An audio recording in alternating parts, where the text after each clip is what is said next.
तो इशारा आसिम बाजवा साहब ने दे दिया कि सर आप उधर से पीओके अगर करेंगे और ऑपरेशन की धमकियां देंगे तो हम भी इधर राह में नहीं बैठे हुए, हमने भी इधर कोई बंदोबस्त किया। लद्दाख में लाइन ऑफ एक्चुअल कंट्रोल है, उस पे इतनी ज्यादा टेंशन कारगिल के बाद कभी नहीं हुई जितनी कि अब हो रही है। चाइना ने तो बता दिया है कि बेटा अभी तो पत्थर पड़े हैं, अभी तो लकड़ियां पड़े हैं, हम यहाँ पे तैयार हैं, 5000 ट्रूप है।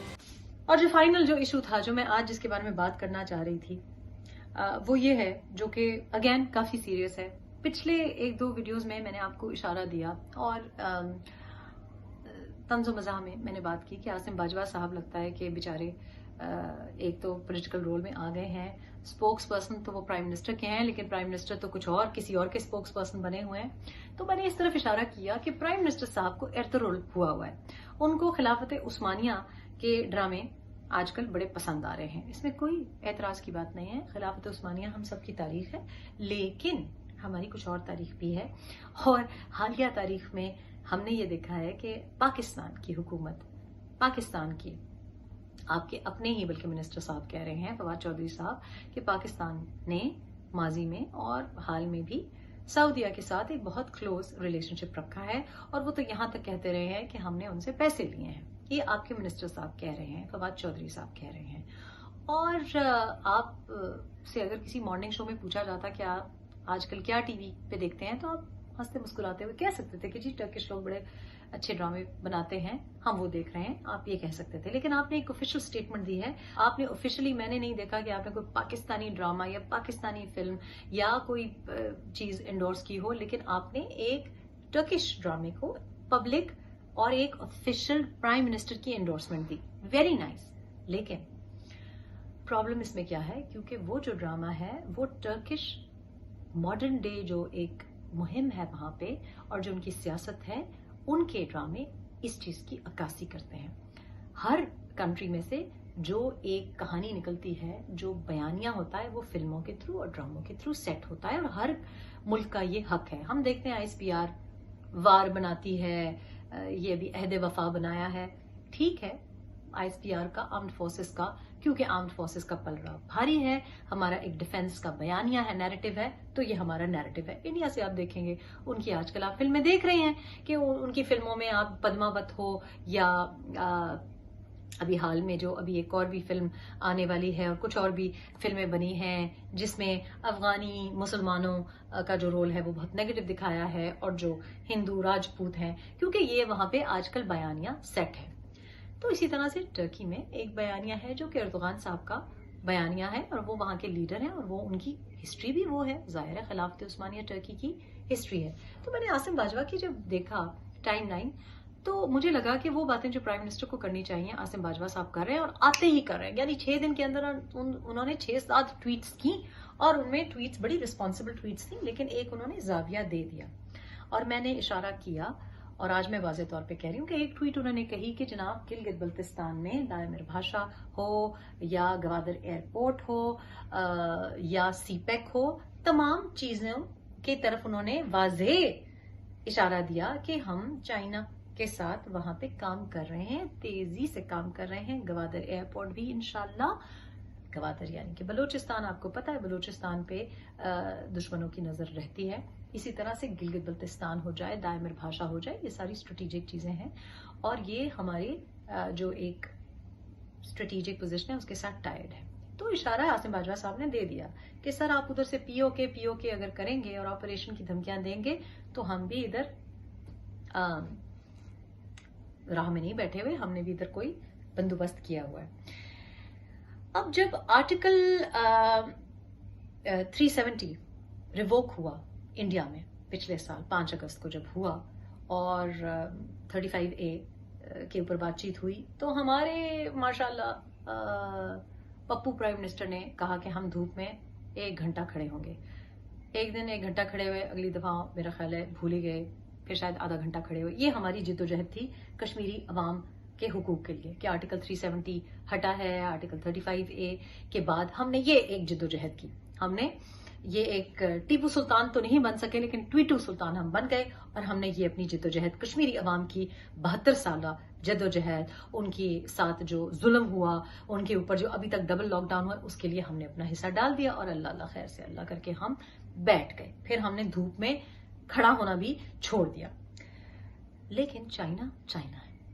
چائنا نے 5 مئی کو ایک انسیڈنٹ ہوا، اور اس سے پہلے انڈیا میں یہ بات چل رہی ہے کہ کارگل کے بعد کبھی ان کی جو لداخ میں لائن آف ایکچوئل کنٹرول ہے اس پہ اتنی زیادہ ٹینشن کارگل کے بعد کبھی نہیں ہوئی جتنی کہ اب ہو رہی ہے. اور ٹینشن کے بارے میں انڈیا خود لکھ رہا ہے کہ وہ جو ٹینشن ہو رہی ہے، یہ لائن آف ایکچوئل کنٹرول جو ہے، یہ بیسکلی ان کا جو بارڈر ہے لداخ کا اور انڈیا اور چائنا کے درمیان، وہ کوئی 857 اسکوائر کلومیٹر کا ہے، 857. اس میں سے ایکچوئل جو لائن آف ایکچوئل کنٹرول ہے وہ زیادہ ہے، یعنی وہ آئی تھنک 489 اسکوائر میٹر ہے، اور جو انٹرنیشنل بارڈر ہے وہ کم ہے، وہ 368 ہے. 5 مئی کو ہم نے سنا کہ جناب ایک انفارمل سی ایک کوئی لڑائی جھگڑا ہوا، جس میں یہ کہا گیا، یہ کنفرم بھی نہیں کیا گیا، انڈین رپورٹس یا انڈین ملٹری نے اس کو کنفرم نہیں کیا، انہوں نے یہ مانا کہ کچھ ہمیں چھوٹے موٹے زخمی کافی سیریسلی ہوئے ہیں ہمارے فوجی، لیکن ہم یہ خبریں سن رہے ہیں ادھر ادھر سے انویریفائڈ کہ جناب جو مسئلہ ہوا وہ سوٹیوں کے ساتھ، لکڑیوں کے ساتھ اور پتھروں کے ساتھ چائنا اور چائنیز جو ان کی جو لوگ تھے آرمی کے اور انڈیا کے جو فوجی تھے ان کے اوپر یہ پتھراؤ ہوا، اور پھر اچانک ہوا تو جو انڈین آرمی تھی وہ پریپیئرڈ بھی نہیں تھی، تو پھر کچھ رپورٹس یہ بھی ہیں کہ انہوں نے پھر جوابی کاروائی کی. لیکن یہ بات آئی کہ جی پتھر اور لکڑیوں کا استعمال ہوا ہے، یعنی کہ بم کے گولے اور گنز ونز نہیں استعمال ہوئے. یہ 5 مئی کا واقعہ بتایا گیا، اور اتنی سیریس وہ کہیں پتھراؤ ہوا کہ کچھ لوگ ملٹری ہسپتالوں میں پہنچائے گئے. اس کا اعتراف انڈیا نے کیا. اب اس کا پیچھے ایک بیک گراؤنڈ ہے، اور وہ یہ ہے کہ ایکچولی کارگل کے بعد سے آہستہ آہستہ جو یہ ایسٹرن لداخ ہے اس پہ چائنا انڈیا کا موقف یہ ہے کہ یہ بڑھتے گئے ہیں. لیکن اتنی زیادہ جو ایکٹیویٹی ہوئی ہے یہ 5 اگست کے بعد ہوئی ہے، جب 5 اگست کو جموں کشمیر کے لیے فیصلہ کیا گیا کہ اس کو اب یونین ٹیریٹری کا سٹیٹس دیا جائے گا اور آرٹیکل 370 ہٹا دیا جائے گا. اسی طرح لداخ کے بارے میں ہوا، لیکن چائنا دھوپ میں نہیں کھڑے ہوئے، انہوں نے اسی وقت ڈیسائیڈ کر لیا، اور آہستہ آہستہ وہ اپنی جو ایک پریزنس ہے ایسٹرن لداخ میں اس کو منوا رہے ہیں. اور پچھلے کچھ دنوں سے یہ ہو رہا ہے کہ جو ان کا ایسٹرن لداخ کا ایریا ہے وہاں وہ کوئی 5000 ٹروپس کو لے آئے ہیں. پہلے ان کے میرا خیال ہے کوئی 250 ٹروپس ہوتے تھے، انہوں نے ایک ہیوی جو نفری ہے وہاں پہ ڈپلوائے کر دی ہے.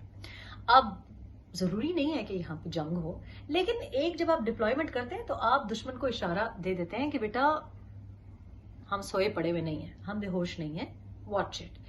اب یہ کیوں ہو رہا ہے؟ ہو سکتا ہے کہ وار ہو بھی نہ. یہ عاصم باجوہ صاحب کی ٹویٹس کے ساتھ کس طرح ٹائڈ ہے، اور وہ یہ ہے کہ ہماری جو جیو پولیٹیکل اور جو ہماری جغرافی حالات ہیں ان میں تبدیلی آ رہی ہے. میں اس کو بڑی نروسنس سے بھی دیکھتی ہوں. پاکستان کو آپ بلیم نہیں کر سکتے بیکاز ہم نے نہ آرٹیکل 370 ہٹایا ہے، نہ ہم نے کشمیر پہ کوئی کوئی اس قسم کا کوئی تجربہ کیا ہے. اگر کچھ ہوا ہے تو پلوامہ کے بعد ایک ایئر بمبارڈمنٹ ہوئی ہے انڈیا کی طرف سے، اس کے بعد جو پائلٹ ہماری طرف آیا اس کو ہم نے چائے وائے پلا کے واپس بھیجا. اس کے علاوہ عمران خان کو بہت زیادہ گالیاں پڑی ہیں پاکستان میں کہ تم بہت زیادہ مودی کی کبھی کیمپین اٹھاتے ہو، کبھی تم چائے پلا کے بھیج دیتے ہو. تو اپنی طرف سے ایکچولی تنقید کا بھی نشانہ بنایا گیا ہے پاکستانی سائیڈ کو کہ جی آپ کچھ زیادہ ہی نرم ہو گئے، کچھ زیادہ ہی پیار محبت کی پینگیں بڑھا رہے ہیں. ادھر سے مودی صاحب کا تو بہت ہیوی جو ہے اسٹرانگ اور بڑا جنگجو قسم کا رویہ رکھ رہے ہیں. لیکن اس کے باوجود ایک پیس کی اور ایک پیسفل ہم نے سٹانس رکھا. اب اس کا کوئی فائدہ दिखाई नहीं दिया, बिकॉज डिप्लोमेसी सिर्फ प्यार मोहब्बत नहीं होती। डिप्लोमेसी में आप ये भी नहीं दिखा सकते अपने हरीफ को कि आप बिल्कुल ही कमजोर हैं। तो मैं आसिम बाजवा साहब की ट्वीट्स का बार बार इशारा इसलिए देती हूँ क्योंकि जब प्राइम मिनिस्टर और फॉरेन मिनिस्टर अजीब अजीब बातें कर रहे हों, फॉरेन मिनिस्टर एक जुमले में इतने ज्यादा अल्फाज डाल देते हैं कि समझ ही नहीं आती कि कह क्या रहे हैं, और प्राइम मिनिस्टर साहब हैं वो नथिया गली में रंग बिरंगे कपड़े पहन के वॉक कर रहे हैं, उसके ऊपर भी एतराज हो रहा है। लेकिन I am happy with that. मैं कहती हूँ प्लीज उनके प्रोटोकॉल को ना देखें, ये भी मत देखें कि बाकी सारी दुनिया के लिए टूरिज्म बंद है, ना आप नथिया गली जा सकते हैं, ना स्वात जा सकते हैं, ना आप मरी जा सकते हैं क्योंकि कोरोना है। लेकिन प्राइम मिनिस्टर साहब बादशाह हैं, वो चाहे तो स्वाद खोल लें, वो चाहे तो गलियात पहुंच जाए, पूरी फैमिली को लेके चले जाएं। मुझे तो करीबी दोस्त भी बैकग्राउंड में दिखाई दिए हैं। तो उनके ऊपर कोरोना के या कोई रूल्स नहीं है। लेकिन मैं रेहाम खान इस बात पे एतराज इसलिए नहीं करती क्योंकि मैं कहती हूँ बस कम से कम उधर ही रखें, इनको चुप्पी करके बिठाएं। और आसिम बाजवा साहब जो एक ट्वीट्स उनको करनी पड़ी हैं, एक प्राइम मिनिस्टर को करनी चाहिए थी। इंस्टेड ऑफ प्रमोटिंग एर्तुगरुल आपको ये बातें करनी चाहिए थी जो आसिम बाजवा साहब कर रहे हैं। एंड लेकिन आपने नहीं किया, उसका फॉल आउट क्या हुआ? अब चाइना को तो कोई आंख उठा के देख नहीं सकता। चाइना ने तो बता दिया है कि बेटा अभी तो पत्थर पड़े हैं, अभी तो लकड़ियां पड़े हैं, हम यहाँ पे तैयार हैं, 5000 ट्रूप है। लेकिन प्राइम मिनिस्टर साहब क्या कह रहे हैं? वो कहने जी टर्किश ड्रामे देखें। अब जब आप ये बात करते हैं तो इस वजह से आपको चपेट पड़ती है क्योंकि OIC की मीटिंग जो कि एक इस्लामिक कॉन्फ्रेंस है, उस पे हम देख रहे हैं कि इंडिया की प्रेजेंस इतनी बढ़ गई है, उनकी लॉबी इतनी बढ़ गई है कि सऊदिया और UAE जो आपके ट्रेडिशनल पार्टनर्स थे अब उनके हक में गवाही दे रहे हैं। तो OIC की हालिया वर्चुअल मीटिंग में जब ये बात की उठाई गई कि इंडिया में इस्लामोफोबिया है और इस किस्म की हमें कोई वर्किंग ग्रुप बनाना चाहिए, तो उनको इंडिया ने नहीं चुप कराया। ये इस बात पे एतराज पहले मालदीव्स ने उठाया कि जी देखें ये क्या बात कर रहे हैं कि इंडिया में इस्लामोफोबिया है। मालदीव्स करे, इंडिया करे, इट्स ओके, उनका बनता है। सऊदी अरेबिया और UAE ने आपको बैक नहीं किया, और तो और मलेशिया ने भी नहीं किया। क्यों? क्योंकि पहले आप सऊदी अरेबिया के साथ क्लोज थे, फिर आप मलेशियन समिट पे जाते हैं, फिर मलेशियन समिट पे आप कहते हैं कि मैं नहीं आ सकता क्योंकि सऊदिया ने रोक लिया है। अब सऊदिया को भी आपने खफा कर दिया, मलेशिया को भी खफा कर दिया है, और लोग ये समझ रहे हैं कि आप किसी टर्किश एजेंडे पे हैं, इसलिए आपको OIC पे कोई नहीं सपोर्ट करेगा। अब प्रॉब्लम ये भी नहीं है, प्रॉब्लम ये भी नहीं है कि पहले आपको सऊदिया से इश्क था, अब आपको टर्की से इश्क हो गया। प्रॉब्लम ये नहीं है, प्रॉब्लम ये है कि लोगों पे ये तासुर है कि पाकिस्तान अपनी या पाकिस्तानी प्राइम मिनिस्टर जो हैं वो किसी अपनी एक बात पे खड़े नहीं रहते, यानी कि इनकी मोहब्बतें रोज चेंज होती हैं। बेवफा किस्म के ये यार है, और मतलब के लिए डॉलर जब सऊदिया से आते हैं तो उनकी तरफ हो जाते हैं, डॉलर जब इधर से आते हैं तो उनकी तरफ हो जाते हैं। तो इस वक्त हालात इतने खतरनाक हैं पाकिस्तान के लिए। मैं बड़े दिनों से सोच रही थी कि मैं ये बात ना करूं, लेकिन आई थिंक ये कहने की जरूरत है कि पाकिस्तान की जो सॉवरेनिटी है, पाकिस्तान का जो मुस्तकबिल है, पाकिस्तान का जो फ्यूचर है, बका है, सलामती है, वो इस पागलपन को अफोर्ड नहीं करती। और फिर हम जैसे लोग कहते हैं कि जी आसिम बाजवा क्यों बयान दे रहे हैं, chief of the army staff क्यों बयान दे रहे हैं। लेकिन जब प्राइम मिनिस्टर, फॉरेन मिनिस्टर, आपके एजुकेशन मिनिस्टर, आपके इंफॉर्मेशन मिनिस्टर अजीब वो गरीब बातें करें तो मुझ जैसा डेमोक्रेट भी चुप करके बैठ जाता है कि चलो ठीक है, कम से कम वो ढंग की बात तो कर रहे हैं। तो इस वक्त हालात ऐसे हैं कि बड़ी अफसोस के साथ मुझे कहना पड़ रहा है कि एक्चुअली अगर लॉबी बनानी चाहिए थी इंडिया को या पाकिस्तान को तो आपस में बनानी चाहिए थी।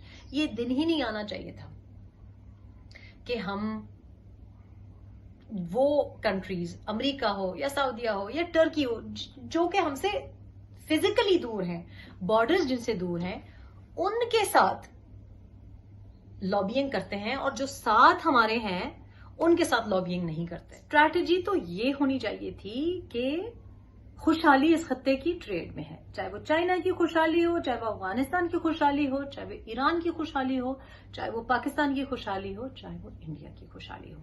एक दूसरे को मारने में किसी की खुशहाली नहीं है, एक दूसरे को पत्थर मारने में या मुंह से पत्थर मारने में, इस जिंगोइज्म में किसी की भलाई नहीं है, ना हमारे अवाम की भलाई है।